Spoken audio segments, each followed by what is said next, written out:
Voilà, nous sommes sur le stand Aprilia.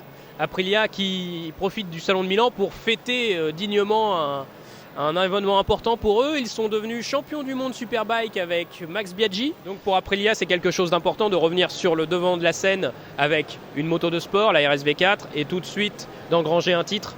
C'est crucial pour eux, pour le développement de la marque et de ce modèle. Dès le lancement de l'Aprilia RSV4 à Misano, sous un déluge, on nous avait déjà évoqué l'arrivée possible de cette Tuono. Machine qui fait vraiment partie de l'ADN d'Aprilia. Il s'agit donc d'un roadster ultra sportif, parmi les plus performants du marché.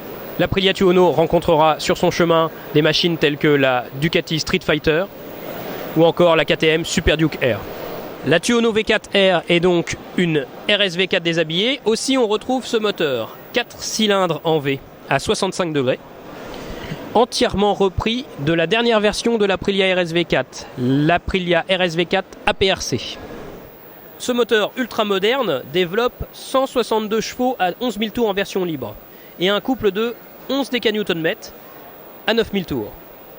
Il est bardé d'électronique. La moto comporte 3 modes de cartographie d'injection, comme sur une Aprilia RSV4 bien sûr, mais on retrouve aussi toutes les dernières assistances électroniques du moment, un anti-wheeling, un traction control et une assistance au passage des rapports.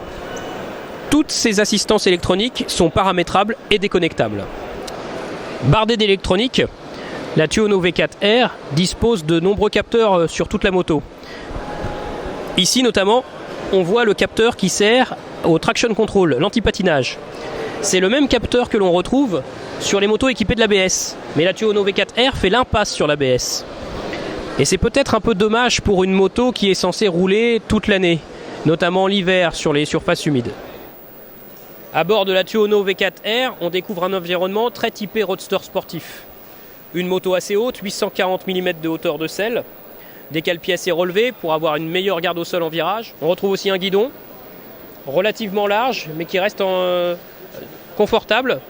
La moto n'impose pas de contraintes particulières. On va pouvoir se reculer dessus lors des différentes phases de pilotage.